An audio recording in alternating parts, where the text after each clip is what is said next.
Hello बच्चों, good evening सभी के लिए। तो सभी बच्चे जल्दी से लाइव आ जाइए। तो डाल लीजिए परमाणु का रदरफोर्ड मॉडल। तो मैं कुछ इंपॉर्टेंट चीज़ें ही बताऊंगा, ठीक है, क्योंकि ये बोर्ड में उतना नहीं पूछा जाता। अब परमाणु का अल्फा कणों के प्रकीर्णन के प्रयोग के आधार पर वैज्ञानिक अर्नेस्ट रदरफोर्ड ने 1919 ईस्वी में एक्सपेरिमेंट अपना किया। कब किया? 1919 ईस्वी में इन्होंने ये प्रयोग किया, अल्फा कणों के प्रकीर्णन का प्रयोग। और इसके आधार पर इन्होंने परमाणु का रदरफोर्ड मॉडल दिया। वो क्या है थोड़ा सा मैं आपको यहां पर बताना चाहूंगा, ठीक है। तो मैं यहां पर एक डायग्राम और बना दूं। मैं यहां पर एक डायग्राम प्यारा सा सुंदर सा और बनाना चाहूंगा, आप लोग भी बना लेना, ठीक है। यहां पर आप लोग न्यूक्लियस बना लोगे। ऐसे करके आप लोगों ने गलती से एक डायग्राम जरूर देखा होगा सभी ने। चलिए, ये थोड़ा ज्यादा रोटेट हो गया। कितने बच्चों ने ये डायग्राम देखा है भाई अपनी बुक्स में? जल्दी से बताओ, कितने बच्चों ने ये डायग्राम देखा है? शायद ज्यादातर ने देखा हो, कुछ ही हमारे ग्रेट हो सकते हैं जिन्होंने ना देखा हो। ये अल्फा कण है। ये क्या है आपका? अल्फा पार्टिकल है, अल्फा कण है। चल लिया?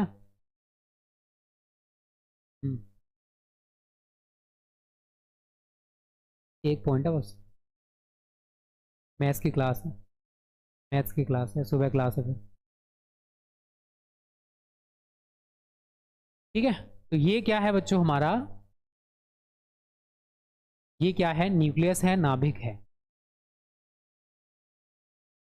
ठीक है ना। इस टाइप से आपने डायग्राम सभी ने देखा होगा, गलती से देखा है ना सभी ने? कभी नहीं देखा हो यार जीके स्टडी बॉय, फिर कहाँ रहते हो अब तक भाई? ये नहीं देखा तो फिर आपने क्या देखा? अब इसके आधार पर इन्होंने कुछ अपने प्रिंसिपल दिए। पहला क्या था? पहला था परमाणु का जो ज्यादातर भाग है, जो अधिकांश भाग है, वो कैसा है? खाली है। परमाणु का अधिकांश भाग खाली होता है। अधिकांश भाग कैसा होता है? खाली होता है। ये इन्होंने पहला अपना प्रिंसिपल दिया अपने एक्सपेरिमेंट के आधार पर, ठीक है, कि परमाणु का जो ज्यादातर भाग है वो क्या है? खाली है। दूसरा था परमाणु का समस्त द्रव्यमान, समस्त द्रव्यमान एवं संपूर्ण आवेश, एवं संपूर्ण आवेश केंद्र में स्थित होता है। परमाणु केंद्र में लिख लो। परमाणु के केंद्र में संपूर्ण धनावेश कर लेना है यहाँ पर, ठीक है। परमाणु के केंद्र में स्थित होता है, जिसे क्या बोलते हैं? नाभिक। स्थित होता है जिसे नाभिक कहते हैं। तो नाभिक की खोज का श्रेय इन्हीं को जाता है, याद रखना। नाभिक की खोज इन्होंने की, मानते हैं, लेकिन प्रोटॉन के बारे में सबसे ज्यादा जो बताया वो कौन था? कौन था भाई? जल्दी से बताओ। सबसे ज्यादा खोज प्रोटॉन्स के बारे में किसने बताया? वो था गोल्डस्टीन, ठीक है, हमारे गोल्डस्टीन भैया जी थे। तीसरा देखो, गणनाओं के आधार पर इन्होंने, गणनाओं के आधार पर जो नाभिक है, इन्होंने बताया कि नाभिक की त्रिज्या जो है वो लगभग 10⁻⁻15 मीटर की कोटि की होती है। और जो हमारा परमाणु है, उस परमाणु की त्रिज्या लगभग 10⁻⁻10 मीटर होती है। ये कुछ घटनाएं हैं, कुछ विवरण हैं जो इन्होंने, हमने परमाणु के रदरफोर्ड मॉडल से सीखे। इसमें भी कमियां थी भाई बहुत सारी। देखो, हर चीज में कमियां होती हैं, तभी आगे का प्रिंसिपल बनता है, ठीक है, याद रखना। ओके, तो ये 3 मेन पॉइंट मैंने आपको यहां समझा दिए। आपको बुक्स में और भी देखने को मिल सकते हैं, बट हमें जिनसे मतलब है वो यही है। पहला हमने सीखा कि परमाणु का जो ज्यादातर भाग है वो कैसा आप लोगों को दिख रहा है? वो खाली है, एम्प्टी। ये भाग खाली, ये भाग खाली, ज्यादातर भाग खाली है। दूसरा हमने सीखा कि परमाणु का जितना भी द्रव्यमान है और जितना भी धनावेश है वो परमाणु के केंद्र में है, जिसको नाम इन्होंने क्या दिया? न्यूक्लियस या नाभिक इसको बोला है। तीसरा जो पॉइंट है, गणनाओं के द्वारा इन्होंने नाभिक की त्रिज्या लगभग 10⁻⁻⁻⁻ मीटर की कोटि की बताई कि इतने रेंज की होती है, और परमाणु की त्रिज्या लगभग 10⁻⁻10 मीटर कोटि की होती है। ये गणनाओं के द्वारा इन्होंने निकाला। ये 3 मेजर हमारे पास निकल के आए पॉइंट्स जो आपके लिए जरूरी हैं, जो आपको समझने चाहिए, जिनकी जरूरत हमें आगे जाके पढ़ने वाली है। यहां तक क्लियर है तो एक बार मेरे को जल्दी से बता दो कि सर हमें यहां तक भी समझ में आ रहा है। जल्दी से सभी बच्चे कमेंट करो। जो 3 पॉइंट्स हमें समझने थे, ठीक है, वो मैंने आपको यहां पर समझा दिए। 3 मेन पॉइंट हैं जो आप लोग यहां पर देख रहे हो, ठीक है। जल्दी से देख लीजिए, स्क्रीनशॉट अगर आप लेना चाहते हो तो भाई ले लीजिए। ठंडों में यार हाथ बड़े बुरे हो जाते हैं। चलिए ले लिया भाई स्क्रीनशॉट। तो नेक्स्ट पॉइंट डालें अब। एक और है परमाणु का बोर मॉडल, उसमें भी 2-3 पॉइंट्स हैं, उन्हें और समझ लो। परमाणु का बोर मॉडल, अब ये क्या कहता है उसको और समझ लो। अब इलेक्ट्रॉन कैसे चक्कर लगाएंगे ये बताया वैज्ञानिक बोर ने, ठीक है। वहां तक हमको नहीं पता कि इलेक्ट्रॉन कैसे चक्कर लगाने वाले हैं। इसके बारे में किसने बताया? इनकी भी कुछ परिकल्पनाएं हैं। इनकी परिकल्पनाएं नीचे मैं बताने वाला हूं, इन्होंने क्या क्या बताया। तो पहली है नंबर 1, परमाणु में इलेक्ट्रॉन, परमाणु में इलेक्ट्रॉन केवल उन्हीं कक्षाओं में चक्कर लगाते हैं, केवल उन्हीं कक्षाओं में चक्कर लगाते हैं, चक्कर लगाते हैं जिनमें इनका कोणीय संवेग, लगाते हैं जिनमें इनका कोणीय संवेग, कोणीय संवेग क्या होता है? MVR। आई थिंक गलती से आप लोगों ने पढ़ा हो, अगर पढ़ा है तो बहुत अच्छी बात है, नहीं पढ़ा है तो कोई दिक्कत नहीं। जिनमें इनका कोणीय संवेग h/2π का पूर्ण गुणज हो, पूर्ण गुणज हो। अब देखो कक्षाओं में कैसे इलेक्ट्रॉन चक्कर लगाने वाले हैं, तो वो डिपेंड किस पर करेगा? इलेक्ट्रॉन्स हमारे चक्कर कैसे लगाएंगे? कोणीय संवेग क्या होता है? MVR, और एक किसका पूर्ण गुणज है h/2π को, तो यहाँ लिखोगे NH/2π। अब यहाँ n क्या है, कुछ बच्चे हमारे जानते होंगे। जहाँ n है आपकी कक्षा की संख्या, या फिर इसको मुख्य क्वांटम संख्या कहते हैं। कितने बच्चे मुख्य क्वांटम संख्या, द्विगंशी क्वांटम संख्या, इनके बारे में जानते हैं? नहीं पता है तो भी कोई दिक्कत नहीं, ठीक है। कक्षा की संख्या, या इसको मुख्य क्वांटम संख्या कहा जाता है, मुख्य क्वांटम संख्या इसको हम लोग कहते हैं। अब इसका जो मान है 1, 2, 3, 4, 5 डैश हो सकता है। तो अगर इलेक्ट्रॉन हमारा पहली कक्षा में चक्कर लगा है तो n की जगह 1 कर देंगे, दूसरे में लगा रहा है तो n की जगह 2 कर देंगे, तो जो वैल्यू फिक्स निकल के आएगी। अगर मान के चलिए MVR का मान शुरुआत में 2 निकल के आया, तो भाई अगर n बराबर 1 रखने पर अब 2 रखोगे तो कितना हो जाएगा? अरे इसकी जगह भाई n की जगह 2 रख दो तो उसी हिसाब से बढ़ जाएगा, 3 रखोगे उसी हिसाब से बढ़ जाएगा। तो ये पूर्ण गुणज होता है। तो इलेक्ट्रॉन, अगर मैं यहाँ पर एक डायग्राम छोटा सा बनाकर आपको समझाऊं, तो ये हमारा क्या है? न्यूक्लियस है, ठीक है। ये पूरा का पूरा हमारा एटम है। अब इसके चारों ओर बहुत सारी कक्षाएं हैं, जैसे एक कक्षा मैंने ये बना दी, एक कक्षा मैंने ये बना दी। ये पहली कक्षा है, मान के चलिए यहाँ पर, ठीक है। यहाँ पर आपके 2 इलेक्ट्रॉन्स हैं। यहाँ पर एक इलेक्ट्रॉन मैंने यहाँ दिखा दिया, एक मैंने यहाँ दिखा दिया, एक मैंने यहाँ दिखा दिया, एक मैंने यहाँ दिखा दिया, एक मैंने यहाँ दिखा दिया। फॉर एग्जाम्पल मान के चलते हैं हमारे पास इतने इलेक्ट्रॉन्स। तो जो दूसरा पॉइंट आपको वो समझना है थोड़ा सा, परमाणु में जो इलेक्ट्रॉन है, हमने क्या सीखा कि परमाणु में इलेक्ट्रॉन केवल उन्हीं कक्षाओं में चक्कर लगाते हैं जिनमें इनका जो कोणीय संवेग है वो h/2π का पूर्ण गुणज है। तो जो कक्षाएं, पहली कक्षा में होगा इलेक्ट्रॉन, दूसरी में होगा, तीसरी में होगा, वो डिपेंड उसके कोणीय संवेग के ऊपर करेगा। किस पर करेगा? कोणीय संवेग के ऊपर करेगा। ये पहला पॉइंट आप लोगों को थोड़ा सा समझना है। अगर कुछ बच्चे h के बारे में ना जानते हो भाई, तो h हमारे यहाँ पर प्लांक नियतांक है, जिसके बारे में मैं इससे पहले वाला जो चैप्टर था उसमें आपको अच्छे से बता चुका हूँ।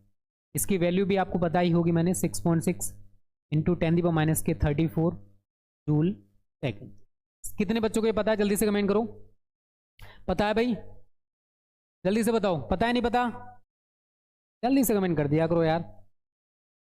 दूसरा पॉइंट क्या है, देखो स्थायी कक्षा में इलेक्ट्रॉन घूम रहा है, इस वाली कक्षा में घूम रहा है, इस वाली में घूम रहा है। तो स्थायी कक्षाओं में घूमते समय इलेक्ट्रॉन कभी भी ऊर्जा का उत्सर्जन नहीं करेंगे।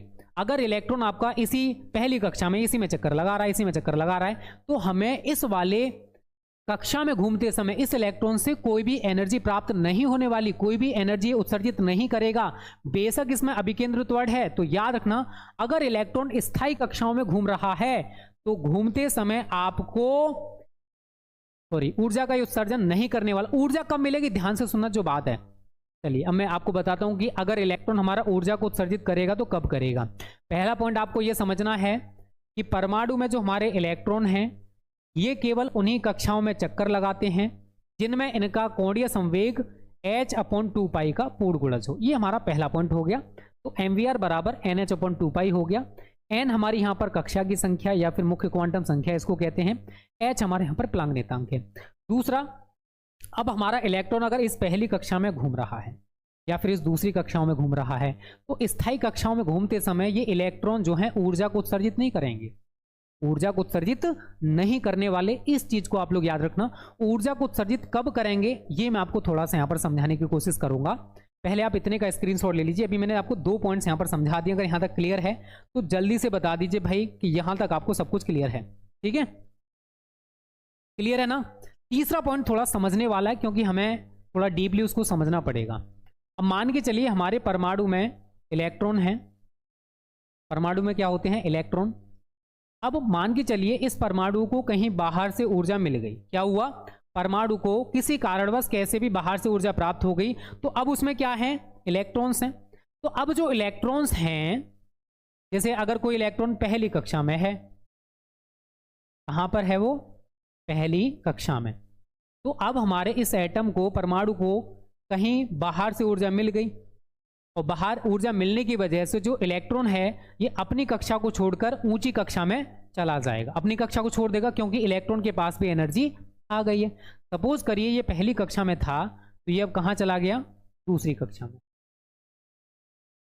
लेकिन ये जो इलेक्ट्रॉन आपका पहली कक्षा से दूसरी कक्षा में गया, ये दूसरी कक्षा में केवल और केवल 10⁻⁻8 सेकंड तक ही रुक सकता है। और इस अवस्था को हम लोग बोलते हैं, बच्चों थोड़ा ध्यान से समझना, उत्तेजित अवस्था इसको कहा जाता है। क्योंकि ये पॉइंट्स हमें आगे जाके इनकी जरूरत पड़ने वाली है। मैंने क्या बोला आपसे कि परमाणु को किसी कारणवश कैसे भी बाहर से ऊर्जा प्राप्त हो गई। कहां से प्राप्त हो गई, किसी कारणवश इसको बाहर से ऊर्जा मिल चुकी है।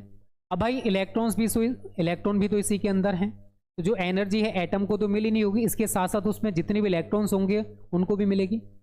तो इलेक्ट्रॉन क्या करता है, वो अपनी स्थायी कक्षा, अगर पहली कक्षा में है तो पहली कक्षा छोड़कर कहां चला गया, दूसरी कक्षा में। लेकिन दूसरी कक्षा में जो इलेक्ट्रॉन है केवल और केवल 10⁻⁸ सेकंड तक ही रुक सकता है। उसके बाद वो कहां आने लगता है, अपनी उसी अवस्था में या फिर निम्नतम अवस्थाओं में वो आने लगता है। और इस अवस्था को नाम दिया गया है उत्तेजित अवस्था। इसको क्या बोलते हैं बच्चों, इसको उत्तेजित अवस्था कहलाती है। याद रखना, यहां तक क्लियर है? ठीक है, ध्यान से समझना इन चीजों को। चलिए अब मैं यहां पर एक छोटी सी बात आपको बोलूंगा। ये तो मैंने ऊंची, ये मान के चलिए भाई नीची कक्षा है, भाई नीचे से ऊपर ही तो जा रहा है, ये ऊंची कक्षा है। अगर मान के चलिए जो नीची कक्षा है उसमें इलेक्ट्रॉन की ऊर्जा कितनी है, E1, और जो ऊंची कक्षा है उसमें इलेक्ट्रॉन की ऊर्जा कितनी है, E2। तो हमें देखो E1 का मान E2 से कैसा होगा, कम ही होगा भाई, क्योंकि पहली कक्षा में जो ऊर्जा है वो कम होगी और दूसरी कक्षा में ऊर्जा जो है वो कैसी होगी, ज़्यादा होगी। तो दोनों कक्षाएं हैं, दोनों कक्षाओं की ऊर्जा के अंतर के बराबर का हमें प्रकाश फोटोन मिल जाएगा, अर्थात ऊर्जा उत्सर्जित होगी। ये पॉइंट ऐसे हैं जो थोड़े कम समझ में आएंगे, अभी आगे जाके यही पॉइंट आपको बहुत डीपली अच्छे तरीके से समझ में आने वाले हैं। समझिए दोबारा से, पहली कक्षा में जो हमारा इलेक्ट्रॉन है ये नीची कक्षा में था, इसको ऊर्जा मिल गई, ये कहाँ चला गया, दूसरी कक्षा में या फिर ऊंची कक्षा में चला गया।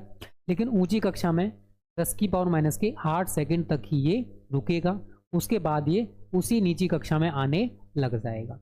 अगर ऊंची कक्षा में इसकी ऊर्जा E2 है और नीची कक्षा में ऊर्जा E1 है तो हमें इन दोनों ऊर्जाओं की अंतर के बराबर का प्रकाश फोटोन मिल जाएगा। ठीक है, तो हमें E2 माइनस E1 ऊर्जा का एक प्रकाश फोटोन यहां पर मिलने वाला है। या फिर आप न्यू बराबर लिखना चाहते हो तो न्यू बराबर क्या हो जाएगा, E2 minus E1 upon H। तो ये आवृत्ति प्रतिबंध कहलाता है हमारा। क्या कहलाता है ये? आवृत्ति प्रतिबंध कहलाता है, क्योंकि हम इससे आवृत्ति निकाल सकते हैं उस प्रकाश की जो हमें यहाँ पर मिल रहा है, जो ऊर्जा यहाँ पर मिल रही है। तो समझने वाली कुछ नहीं है कि कहीं कैसे भी करके इस परमाणु को बाहर से ऊर्जा मिल गई। अब परमाणु के अंदर बहुत सारे इलेक्ट्रॉन्स हैं, तो क्या होता है, उनमें से कोई एक इलेक्ट्रॉन अपनी कक्षा को छोड़कर ऊंची कक्षा में चला जाता है, लेकिन इलेक्ट्रॉन ऊंची कक्षा में केवल और केवल 10 की पावर माइनस के 8 सेकंड तक ही रुक सकता है। और इस ऊंची कक्षा को नाम किया दिया है हमने उत्तेजित अवस्था। ऊंची कक्षा के बाद ये दोबारा से अपनी उसी नीची कक्षा में आने लगता है। जब ये ऊंची कक्षा से नीची कक्षा में आएगा तो हमें इन दोनों की ऊर्जाओं के अंतर के बराबर का प्रकाश फोटोन मिल जाता है इस संक्रमण से। क्योंकि यही चीजें हमें आगे जाके समझनी है बच्चों, यही चीजों की हमें जरूरत पड़ेगी, बट अभी नहीं, आगे जाकर। ठीक है ना, छोटे छोटे पॉइंट्स हैं बट आपको थोड़े से समझने पड़ेंगे, रटना नहीं है। मैंने क्या बोला, हम थोड़ा सा यहाँ पर भी अगर समझना चाहते हैं तो यहाँ पर इसको समझ सकते हैं। ये हमारा न्यूक्लियस है, ये हमारी पहली कक्षा है, ये हमारी दूसरी कक्षा है। यहाँ पर हमारे 2 इलेक्ट्रॉन्स हैं। मान के चलिए कि हमारा ये जो इलेक्ट्रॉन है इसको ऊर्जा मिल गई और ये यहां से कहां चला गया, यहां पर। लेकिन जब ये यहां से यहां गया, यहां से यहां गया, तो क्या होगा, यहां पर ये कितने समय तक रुकेगा, केवल और केवल 10 की पावर माइनस के 8 सेकंड तक। उसके बाद ये कहां आने लगेगा, अपनी नीची कक्षा में आने लगेगा। तो यहां पर इसकी ऊर्जा कितनी है, E2 है, और यहां पर इसकी ऊर्जा कितनी है, E1। तो इन दोनों ऊर्जाओं के अंतर के बराबर का हमें प्रकाश फोटोन मिल जाएगा, अर्थात E2 माइनस E1 बराबर H न्यू, या फिर आपको क्या मिलेगा, न्यू बराबर E2 minus E1 upon H। इसको बोहर का आवृत्ति प्रतिबंध इसको कहा जाता है। ठीक है, थोड़ा सा समझना है। मैंने 3 पॉइंट्स आपको यहां पर बताए हैं बच्चों। पहला पॉइंट मैंने आपको बताया कि इलेक्ट्रॉन के लिए निश्चित कक्षाएं यहां पर डिफाइन कर दी गई कि इलेक्ट्रॉन निश्चित कक्षाओं में कैसे चक्कर लगाने वाला है। तो इलेक्ट्रॉन हमारा उन्हीं कक्षाओं में चक्कर लगाएगा जिनमें उनका कोणीय संवेग MVR जो है, जो H/2 पाएगा पूर्ण गुणज हो। अगर इलेक्ट्रॉन एक निश्चित कक्षाओं में घूम रहा है, किसी भी निश्चित कक्षा में, चाहे वो दूसरी कक्षा हो, तीसरी कक्षा हो, पहली कक्षा हो, तो इलेक्ट्रॉन किसी निश्चित कक्षाओं में घूमते समय ऊर्जा का उत्सर्जन नहीं करने वाला। ऊर्जा कब उत्सर्जित करेगा, जब परमाणु को कहीं बाहर से ऊर्जा मिल गई। अब जो इलेक्ट्रॉन्स हैं अपनी स्थायी कक्षा को छोड़कर किसी ऊंची कक्षा में चले गए। जब इलेक्ट्रॉन किसी नीची कक्षा से ऊंची कक्षा में जाएगा तो वो वहां पर केवल और केवल कितने टाइम रुकेगा, 10 की पावर माइनस के 8 सेकेंड। और इस अवस्था को हमने नाम दिया है उत्तेजित अवस्था। उत्तेजित अवस्था में केवल इतने समय तक रुकने के बाद वो दोबारा से अपनी उसी नीची कक्षा में आने लगता है। तो अगर मैं मान के चलूं ऊंची कक्षा में इसकी ऊर्जा E2 है, नीची कक्षा में E1 है, तो हमें इन दोनों ऊर्जाओं के अंतर के बराबर का प्रकाश फोटोन प्राप्त हो जाएगा। बस ये 3 पॉइंट्स आपको परमाणु के बोर मॉडल में समझने बच्चों, कोई बड़ी बात नहीं है, कोई टिपिकल चीज मैं आपको यहां पर डिफाइन नहीं कर रहा हूं। बहुत ही छोटी छोटी बातें मैं आप सभी के साथ शेयर कर रहा हूं। उम्मीद करता हूं भाई ये तीनों पॉइंट आपको समझ में आ गए होंगे। अगर यहां तक क्लियर है तो मेरे को जल्दी से बता दीजिए भाई, यहां तक क्लियर है बच्चों। एक मैं न्यूमेरिकल आपको इसी के ऊपर कराने वाला हूं, ठीक है। ये हमसे NCERT का न्यूमेरिकल है, आपकी बुक का NCERT बुक। एक न्यूमेरिकल आप लोग ट्राई करना, देखते हैं कितने बच्चे इसको कर पाते हैं। इसमें कह रहा है 2.3 इलेक्ट्रॉन वोल्ट ऊर्जा अंतर, 2.4 इलेक्ट्रॉन वोल्ट ऊर्जा अंतर किसी परमाणु में 2 ऊर्जा स्तरों को, किसी परमाणु में 2 ऊर्जा स्तरों को, 2 ऊर्जा स्तरों को, ऊर्जा स्तरों को पृथक कर देता है, पृथक कर देता है, कर देता है। आगे कह रहा है उत्सर्जित विकिरण की आवृत्ति क्या होगी, उत्सर्जित विकिरण की आवृत्ति क्या होगी। क्या होगी। और आगे हमसे कह रहा है यदि परमाणु में इलेक्ट्रॉन उच्च स्तर से निम्न स्तर में संक्रमण करता है, यदि परमाणु उच्च, यदि परमाणु में इलेक्ट्रॉन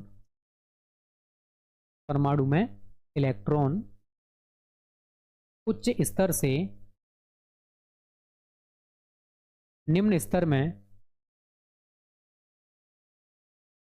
प्रवेश करता है। इसको कितने बच्चे कर सकते हो, सवाल टिपिकल नहीं है, जल्दी से कमेंट करो। प्रवेश करता है, जल्दी से कमेंट करके बताओ कितने बच्चे सवाल को कर पाएंगे। 2.4 इलेक्ट्रॉन वोल्ट ऊर्जा अंतर, मतलब ऊर्जाओं का अंतर दे रखा है दोनों ऊर्जा स्तरों के बीच, तो ये E2 माइनस E1 है। कितना दे रखा है 2.4 इलेक्ट्रॉन वोल्ट, इसको आप किस में चेंज करोगे, जूल में, तो क्या हो जाएगा 2.4 एक इलेक्ट्रॉन वोल्ट में कितने जूल होते हैं 1.6 इंटू 10⁻⁻⁹ 19 जूल होते हैं। सभी को पता है, मुझे बताने की भी जरूरत नहीं है। अब विकिरण की आवृत्ति क्या होगी, हमसे न्यू बच्चों पूछा है, क्या पूछा है न्यू, और कुछ दे रखा है क्या, और कुछ नहीं है ना। चलिए अभी हमने क्या फॉर्मूला आपको बताया, न्यू बराबर E2 minus E1 upon H, यही तो है बोहर का आवृत्ति प्रतिबंध। आपको सारी वैल्यू पता है, ऊपर दे रखी है, लगा दीजिए। E2 माइनस E1 कितना है 2.4 इंटू 1.6 इंटू 10⁻⁻⁹ है। प्लांक नियतांक अभी मैंने आपको बताया है 6.6 इंटू 10⁻⁻34। तो हम क्या करेंगे, इन दोनों का मल्टीपल कर लोगे, ठीक है। 2.4 इंटू 1.6 का 10⁻⁻�19 हमारा पहले से है, और ये पावर जब ऊपर जाएगी तो ये भी कैसी हो जाएगी बच्चों, पॉजिटिव 10⁻34। नीचे हमारा क्या रह गया 6.6। अब ये प्लस का 34 है, माइनस का 19 है, तो ऊपर आप इन दोनों का मल्टीपल तो कर सकते हो ना, 2.4 और 1.6 का, थोड़ा 10⁻15 रह गया हमारा ये, और बट्टे में क्या चल रहा है 6.6। कर लोगे बच्चों, अब तो आगे तो कर लोगे, कर सकते हो ना आगे, तो मैंने पूरा बता दिया। देखो न्यू कैसे निकालना आप सभी को, अब केवल और केवल थोड़ी सी कैलकुलेशन करनी है, और हर्ट्ज में आपका आंसर निकल के आ जाएगा। किस में आएगा, हर्ट्ज में। एक बार आप लोग ट्राई करोगे तो आपको इसका आंसर भी मिल जाएगा, मुझे नहीं लगता किसी भी बच्चे को इसमें दिक्कत होने वाला है। 5.81 5.55 आ रहा है यार इसमें, 2.4 दे रखा है मैंने, 2.3, अच्छा 2, चलिए कोई नहीं, हो सकता है आपका सही आ रहा हो, बिकॉज मैंने 2.4 यहाँ पर यूज़ कर लिया, 2.3 आपको दे रखा था। चलिए कोई नहीं बच्चों, कोई नहीं, होता है कभी कभी। एक क्वेश्चन मैं आपको यहाँ पर और दूंगा, ठीक है, वो हमारा बोहर का परमाणु मॉडल के ऊपर ही आधारित है। एक और क्वेश्चन यहाँ पर करिए जल्दी से। दूसरा क्वेश्चन देखिए बच्चों, इसमें क्या बोला इसने, बोहर मॉडल के अनुसार, बोहर मॉडल के अनुसार सूर्य के चारों ओर, सूर्य के चारों ओर, सूर्य के चारों ओर 1.5 इंटू 10⁻11 मीटर त्रिज्या की कक्षा में, त्रिज्या की कक्षा में, कक्षा में 3 इंटू 10⁻4, 3 इंटू 10⁻4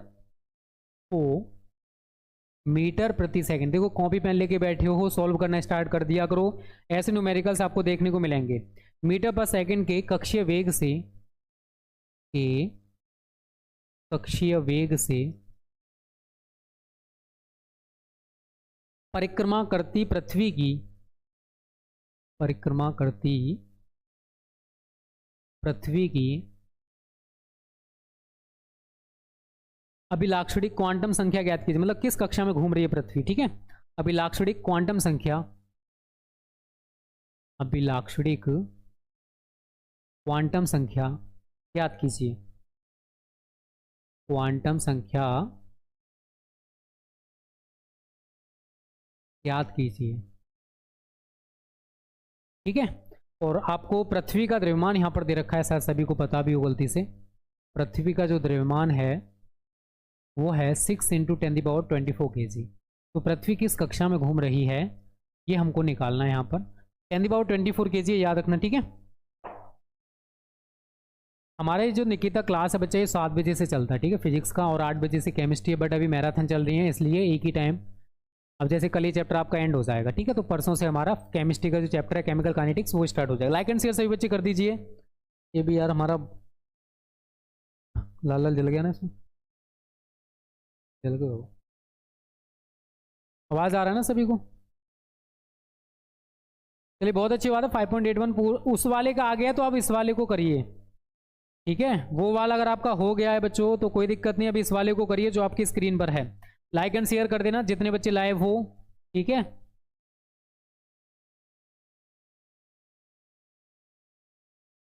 घर पर लाइट नहीं आ रही है चलिए दिल्ला जमीना कोई बात नहीं है, बड़े बड़े शहरों में छोटी छोटी बातें होती रहती हैं, ओके। तो दिल छोटा नहीं करते हैं, हो जाता है ये। चलिए कोशिश करिए बच्चों, इस वाले को करिए अब, ठीक है। क्वेश्चन नंबर 2 बोर का परमाणु मॉडल के आधार पर आधारित, मतलब उसके ऊपर आधारित है। ये हमारा अगर मान के चलिए सन है, और पृथ्वी जो हमारी यहाँ पर ये अर्थ है, ये कितने कक्षीय वेग से घूम रही है सूर्य के चारों ओर। तो इसका जो वेग है वो हमको दे रखा है v 1.5 sorry 3 into 10 the power इस, चलिए मैं रेडियस भी बना ले रहा हूँ। तो ये रेडियस आपको दे रखा है, ये वाला जो रेडियस है 1.5 इंटू 10 दी पावर 11 है मीटर, और ये जो कक्षीय वेग है वो आपको दे रखा है 3 इंटू 10 दी पावर 4 मीटर पर सेकेंड। बस कैलकुलेशन करना है, आपका आंसर थोड़ा सा टाइम लेगा, थोड़ा बड़ा है, इतनी जल्दी आप लोग नहीं कर पाओगे। हाँ ये क्लास फ्री है भाई निकिता, ये इस क्लास का कोई चार्ज नहीं है, ठीक है, फ्री ऑफ कॉस्ट क्लास है ये, पेड क्लासेस नहीं है, ये फ्री क्लास है। इसको कितने बच्चे कर सकते हो जल्दी से कमेंट करो, हिंट दे दिया जाए, जल्दी से कमेंट करो, हिंट दे दें भाई। चलिए आर आपको दे रखा है radius 1.5 into 10 the power 11 metre, ठीक है, ये रेडियस आपको दे रखा है। उसके बाद इतने मीटर पर सेकंड के कक्षीय वेग से, तो ये क्या दे रखा बच्चों, v 3 into 10 the power 4 metre प्रति सेकंड पृथ्वी की परिक्रमा कर रहा है। तो अभिलाक्षणिक क्वांटम संख्या n आपसे पूछा है, और पृथ्वी का द्रव्यमान m आपको दे रखा है 6 इंटू 10 दी पावर 24 kg। तो अभी मैंने आपको बोर का परमाणु मॉडल में पहला पॉइंट क्या कराया था कि कोणीय संवेग जो है mvr वो h/2π का पूर्ण गुणज होगा, nh/2π। बताइए अभी ये बताया मैंने आपको या नहीं बताया? सभी बच्चे मेरे को कमेंट करके बताओ, क्या मैंने आपको ये चीज़ बताई है या नहीं बताई?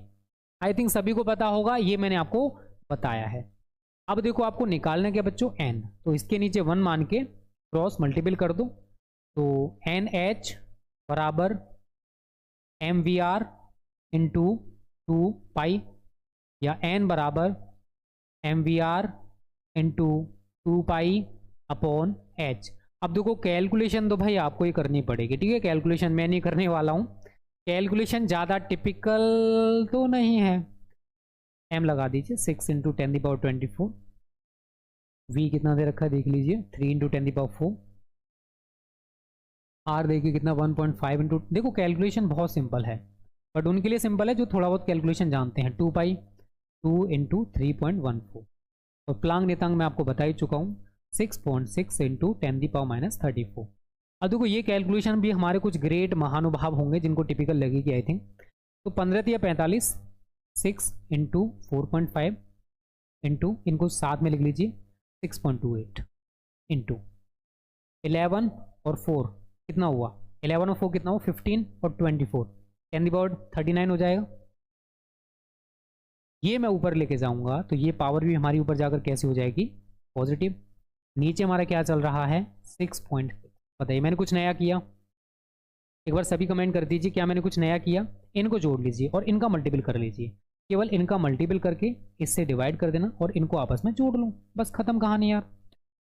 10 दी पावर 9 और 4 13 का 3, हंस लगा 1, 3 और 3 6 और 1 7, ये तो पावर आने वाली है। और यहाँ पर वैल्यू क्या आएगी वो आप सभी को पता है, कर लेना, मैंने सिंपल सा आपको कैलकुलेशन दे दिया है। अब तो मेरे को नहीं लगता किसी भी बच्चे को दिक्कत होना चाहिए।